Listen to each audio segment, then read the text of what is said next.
Okay, everybody, what's up? How y'all doing? You're tuned into the Proper Perspective podcast. Thank you for joining in. Hit the like button, subscribe to the channel, turn on the notifications, and drop a comment. So what we talking about today? Welcome to today's edition of the Proper Perspective podcast. Today we have a special guest, a person who has been in the streets doing good for the community for over 20 years. This person has worked with organizations, with politicians, with charitable organizations, private organizations, federal level politicians, state level politicians, and local city and county level politicians, all in her efforts to better the community in many various ways. She has worked to give hungry people some food. She's given starving children, cold children, coats in the winter. She's taken high schoolers to colleges to learn about what their HBCU prospects might be. She's been all up and down the streets of Richmond, all throughout the 804 area, and she is being honored by a couple of organizations. I'm not going to be able to remember the name of them, so I do apologize for that. But I am going to soon welcome into you, everybody. I'm not going to give her full government name. She did want to stay a little bit private, so we're going to be calling her Satora. As we dive in today's topics, we are going to be discussing some hot topics. So at The Proper Perspective on Cash App, just like at The Proper Perspective on YouTube, and so on and so forth. But everybody, please welcome Satora to the show. If Satora would kindly unmute her mic. I'm doing well. How are you? I am doing okay. As far as, you know what they say, if you wake up on this side of the earth, then you're doing fine. All right. I like that. So today, we want to welcome you. Did hear that you can't be here long, but we did hear that you were going to be working on not working on. You're supposed to be getting honored today. What is that about? Yes, I'm getting honored probably in about an hour or so from now, in reference to all of the things that you said about community service and doing good for those that are in need. And so it'll be a recognition of one of the organizations I belong to for all of the great work they do in the community. So, yes. Okay. Well, that's good.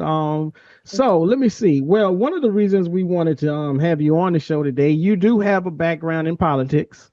You do have a background in political science. So you got some expertise, as we say. So much controversy and a lot of deception. You don't know who's coming through with the light and reflection, and whose mouth is mumbling, trick knowledge deceptive. Shabazz break it down with the proper perspective. So much controversy and a lot of deception. You don't know who's coming through with the light and reflection, and whose mouth is mumbling, trick knowledge deceptive. Shabazz break it down with the proper perspective. Shabazz break it down with the proper perspective. Break it down with the proper perspective. I like to do is, I do like to, people have accused me of being a talkathon, but I do like to try to back up my talking with at least some research, some professionalism. Okay. And so I wanted to maybe, pick your brain on a couple of our hot topics. Clearly this is after the so-called landslide of the Republican right, and they are now in control of all branches of the government. Everybody thought it was going to go a certain way, and it didn't. So between calling it a landslide, Black women in particular seem to be feeling completely distraught over this political loss. We wanted to get your perspective. Let me shut up and you take the floor. Okay. Well, I think it was a landslide because the Republicans now control the White House, the House, and the Senate. And so that's very interesting and an eye-opener. I think many African-American women felt very confident that Kamala Harris would have been victorious on November 5th. And a lot of them are very, very taken back and heartbroken because of all of the work I know that we've done or did in this area in Virginia, which she did was victorious in Virginia. But there is a level of disappointment from African American women, still trying to process what happened. And many are having difficulty with doing that. And so, believe it or not, there are support groups that have formed for Black women to talk and discuss what happened and how we go from here. So it has been a very tough time in being in the community and speaking with African American women. It has been a challenge for them to overcome the heartbrokenness of what took place again on November 5th. So. Okay, yeah. So, I mean, I want to give a little pushback, but not really pushback. I'm just trying to, get a better understanding. Like, so I have two questions for you. One, clearly Trump won. He was victorious in the campaign. That's what the numbers say. But my question is, why are they calling it a landslide when the numbers don't necessarily show that? When they crunch the numbers and they start looking at when they add the margin of error and all the data analysis, it doesn't really sound like a landslide. So why are they calling it a landslide? And then my second question is, why are Black women taking it so personal? They weren't running. They weren't going to be in office. Right. To answer the first question, I think the landslide more so is the fact that the Republicans have won both chambers and the White House. And I think that's what they're intending when they say landslide. And you're right, when you crunch the numbers, but then when you look at the battleground states, he were victorious in those battleground states where there were more electoral college votes. And so that would be a landslide. Pennsylvania, that they have a large electoral votes, and that went to him. And in those areas, they were confident that Kamala Harris would have been victorious in those areas, in those battleground states. She visited them multiple times. She was out there in those states more than once. She had several celebrities with her. I remember Oprah, the last stretch, was in Pennsylvania with her. She had a lot of star power, and I think people just felt confident based on the rhetoric, Trump stance, and so much being a convicted felon. All of that played a factor, I think, and as far as people being shocked or Black women being shocked and taken back. And then the issue of reproductive rights, which was a strong issue for women and Black women in the community. And when you spoke with Black women and said, what's important to you, reproductive rights was on top of the list. And that was something that the campaign ran strongly on. Why are Black women taking it personal? I think because Kamala is a Black woman and we can relate, being mothers of the earth. And the fact that it felt like a sister or a friend or a girlfriend or a bestie or a cousin not being supported and being in that whole circle. And so I think that that's primarily why Black women are taking it personal, because of that. And they felt a real connection to her and her stance on women's issues.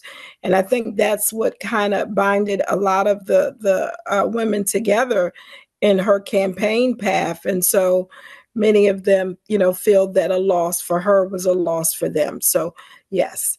And I think, so many work so hard, campaigning, canvassing, making calls, and they just feel disappointed because,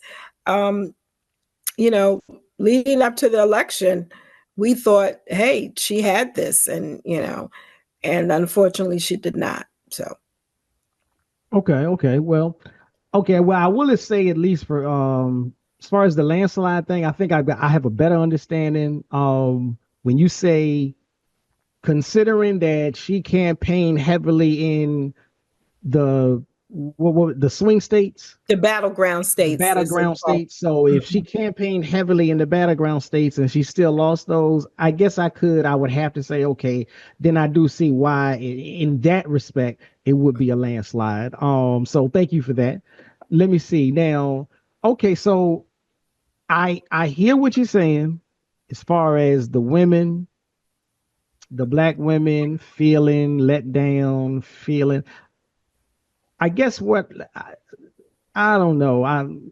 One of the things that I kind of had a problem with for the duration of the campaign, even looking at Kamala Harris, I'm like, there was a lot of pushback.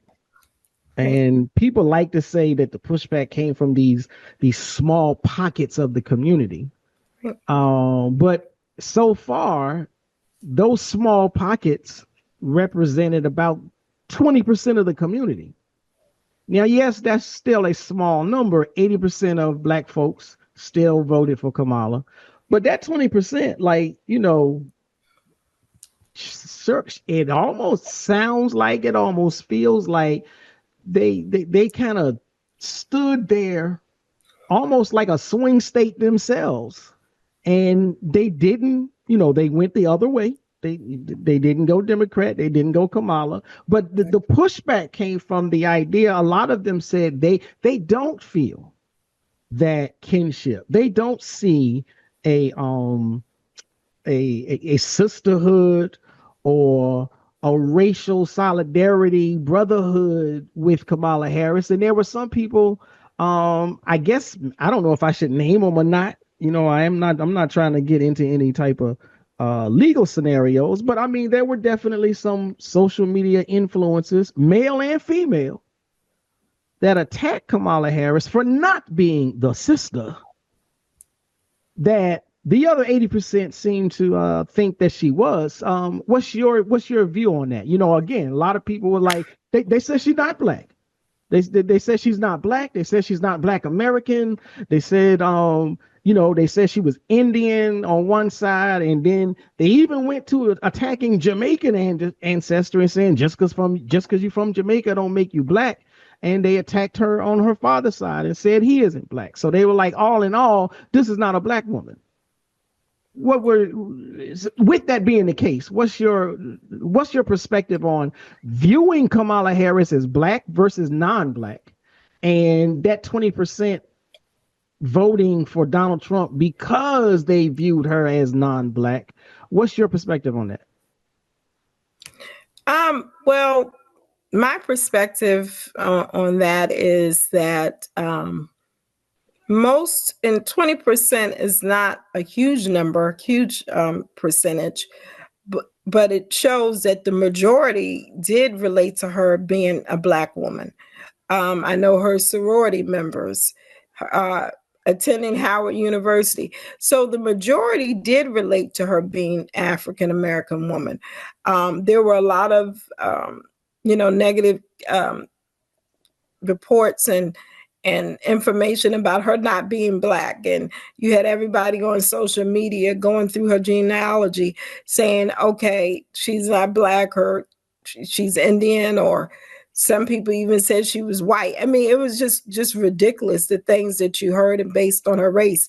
And if you think back to when Obama got elected, even before, it was challenged about his background. And his father and his parents, and having a white mother.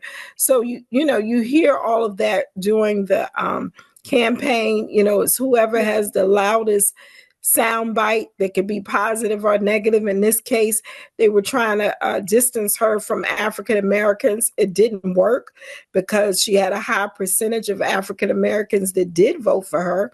So it did not work what they were trying to do.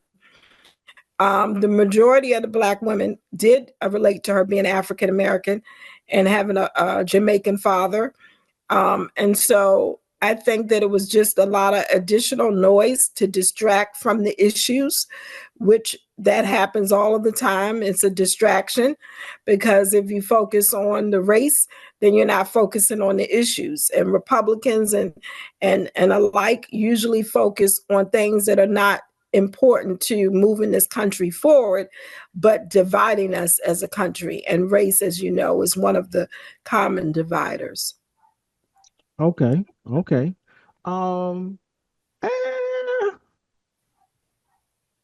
I kind of feel like I got a bit of a political answer there.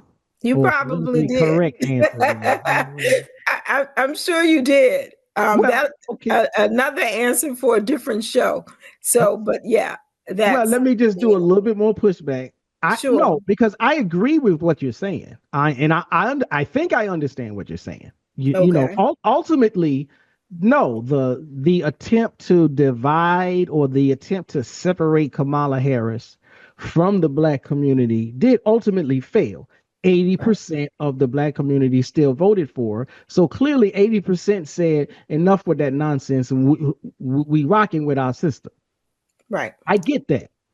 Right. But let me ask it this way. Since it was 20%, and we do agree, we recognize that 20%, in no mathematical world could anybody say 20% is a majority.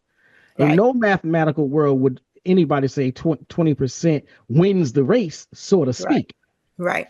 But in a mathematical world where votes are counted and tallied, and you have, like I said, when they start to crunch the data, mathematically they say it wasn't a landslide for Trump. They say he won by a small percentage and a small amount, mathematically speaking.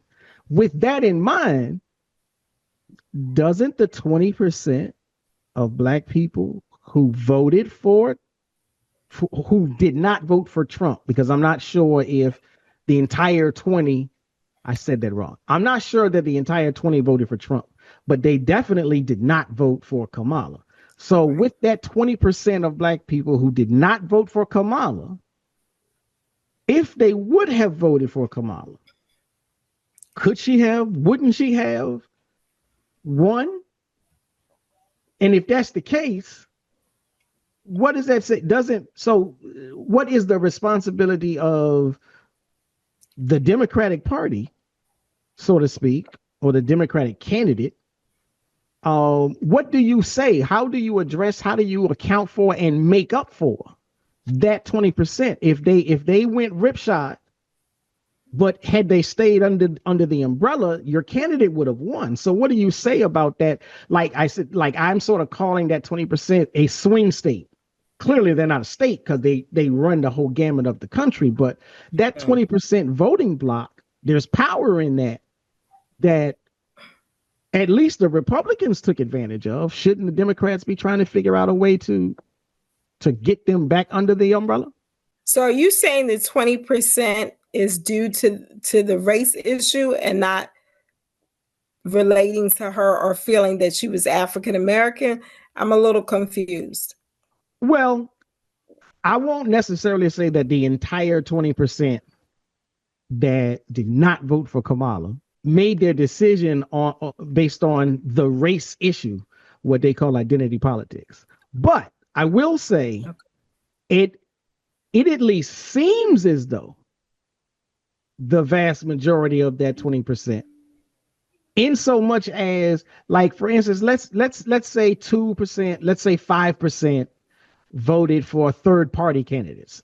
So of that 20% that did not vote for Kamala, and I'm not sure because I haven't read that far into the data, but if of the 20% that didn't vote for Kamala, let's say 5% voted for the Green Party and Cornel West and the Socialist Party and whoever else might have been on the ballot, even at 15%, the strongest component of that 15% were very vocal, at least online, about not seeing Kamala Harris as a Black woman, as a sister. So that 15%, they definitely said, I'm not voting for her because she ain't Black. Now, it doesn't matter if I agree or if you agree. It doesn't matter if Kamala Harris is indeed Black.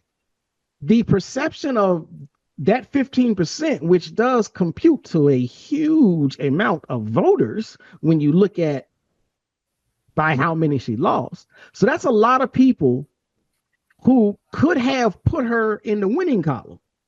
and they didn't see her as black. So that's, yeah. And in that regard, I am saying, yeah, it seems like so many black people didn't see her as black, and they were only voting like the most heated conversations that were going on, at least from what I've seen and what I was told about, the most heated conversations that were going on had nothing to do with policy. It was, what is her race? I know I earlier said I didn't want to drop a name, but Candace Owens is one figure that was extremely popular and influential. Whether she should be or not, that's another story. But she did her deep dive expose, and I don't know how long that video was, but they had that video, and then it was chopped up and spread out there all across social media with dozens of sound clips, and other people picked it up and started talking about it. So there was this huge thing: do not vote for Kamala because she is not black. They didn't say don't vote for her because they disagree with her policy on guns. They didn't say don't vote for her because they don't think the home buyer program is going to do any good. They said she ain't black. Mm-hmm. So again, in your, you have the political science degree, not me. You have the expertise. You've worked in politics in various ways. I'm just an outside commentator, so to speak.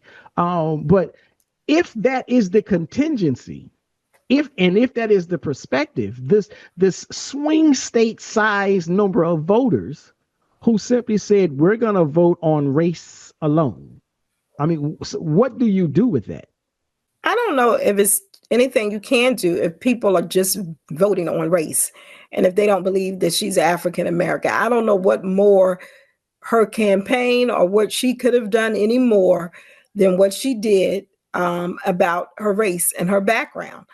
I mean, I think she tried to overcompensate in instances when asked about how to cook collard greens and what type of hot sauce she liked. I think, to me, that was trying to overcompensate for that small pocket of people, whatever the percentage is, that didn't really believe that she was black. And so I think her campaign made every effort to try to focus on the fact that, she's black, she's a sister, she know how to make collard greens, she know how to make hot sauce, she loves hot sauce, whatever the case may be. I think they were trying to do that to reach those who had a question about her blackness or how black, they felt she should be or was or is.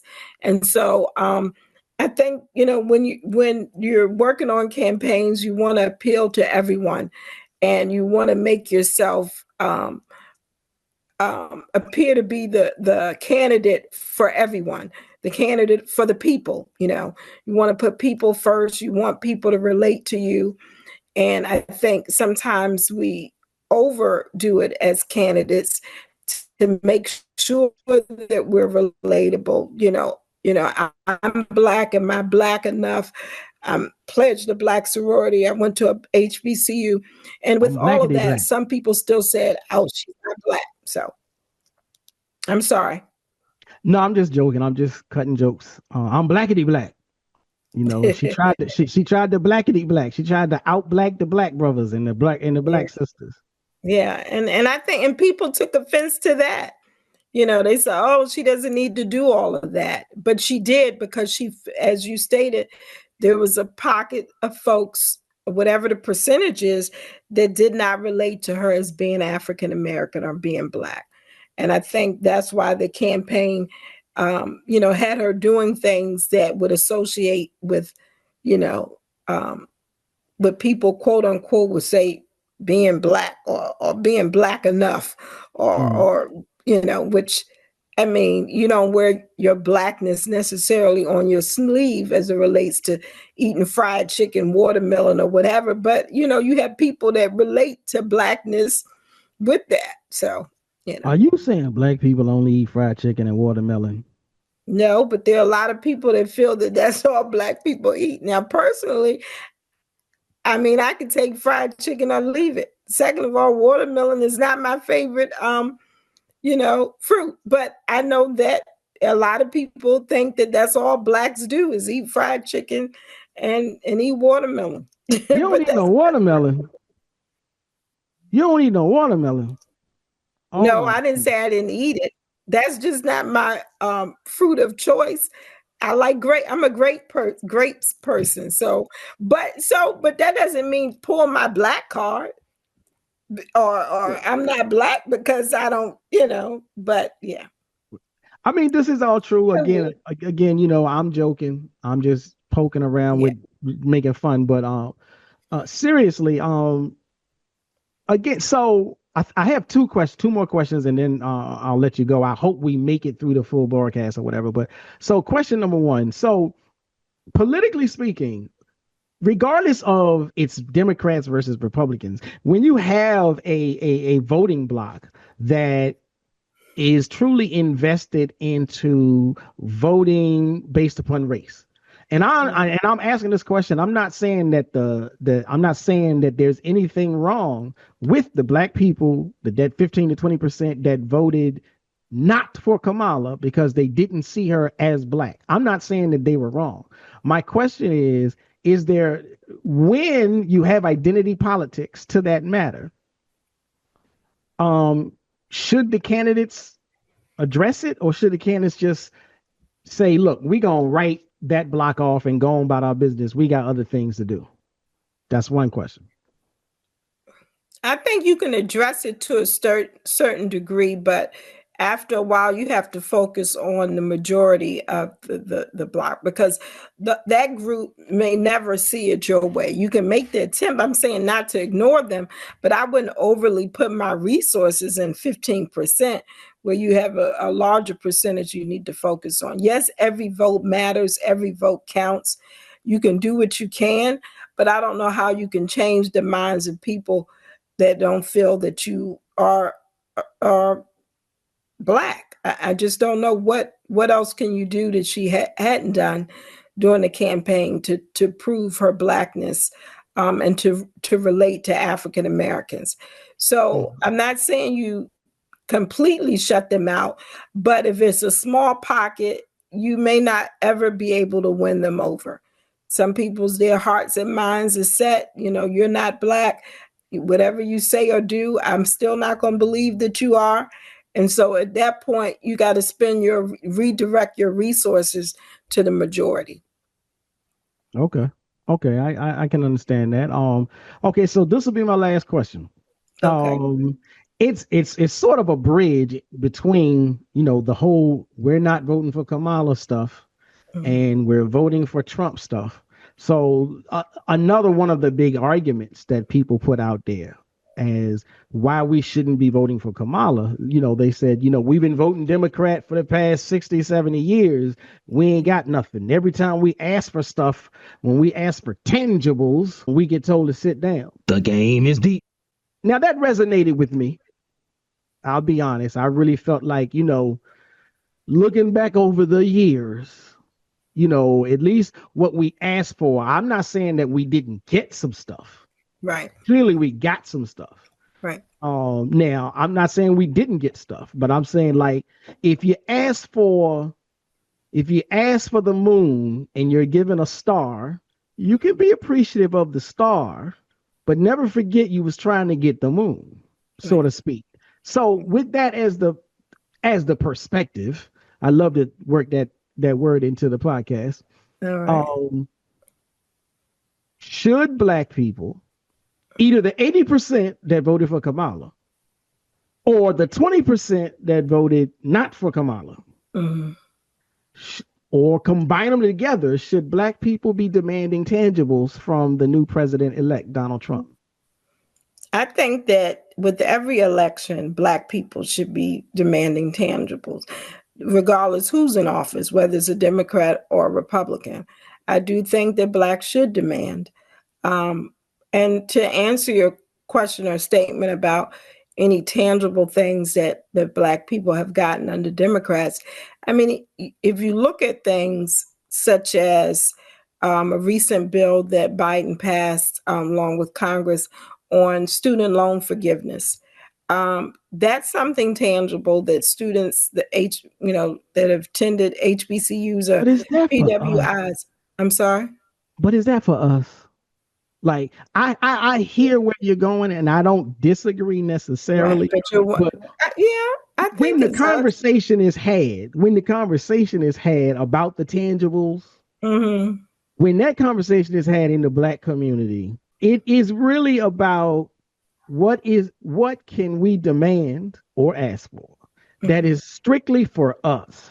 Like, reparations. This isn't a shot at any other group, but the gays and the lesbians, there's one specific thing they can or they have asked for, and they got it. And oftentimes they got it, or they got the bulk of it, from a Democrat. Handicapped people got together some kind of way and they asked for some stuff and they got it. They may have rode the coattails of the Black struggle. So I understand what you're saying. So you're saying that, and I know probably where you're going about reparations. I was going to use the word soon. Yeah, I knew that. I knew you were going with that. That is I agree. I agree 100% that we deserve reparations. Will we ever get it in my lifetime? I don't know. Hold on. This is going to be broadcast, right? You going on the record saying you were in favor of reparations? Didn't you say you work with some politicians? This is going to be, this is going to be like, it's going to be on YouTube. Go ahead. Wait a minute.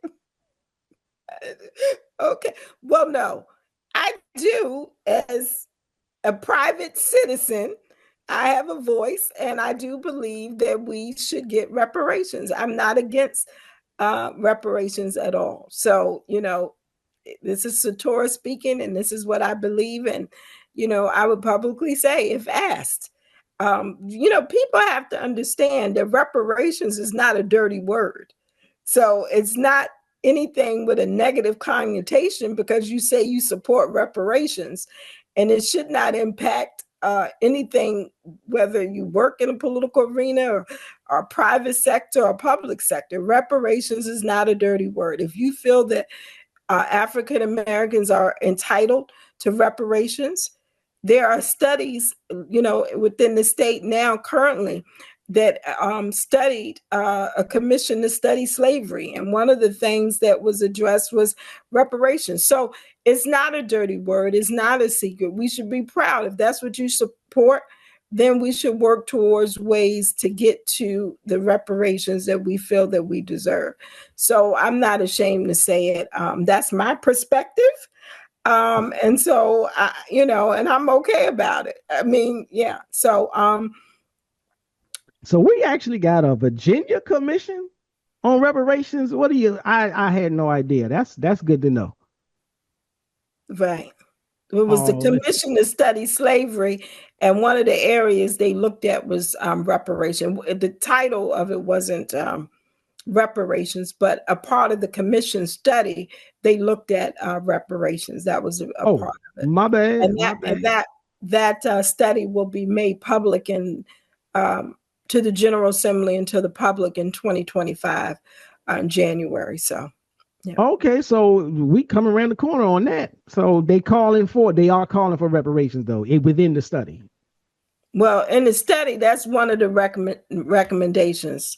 Well, right now, that's all I can ask for, because it seems like the majority of people don't believe it's necessary. And so I'm like, I already know that's an uphill battle.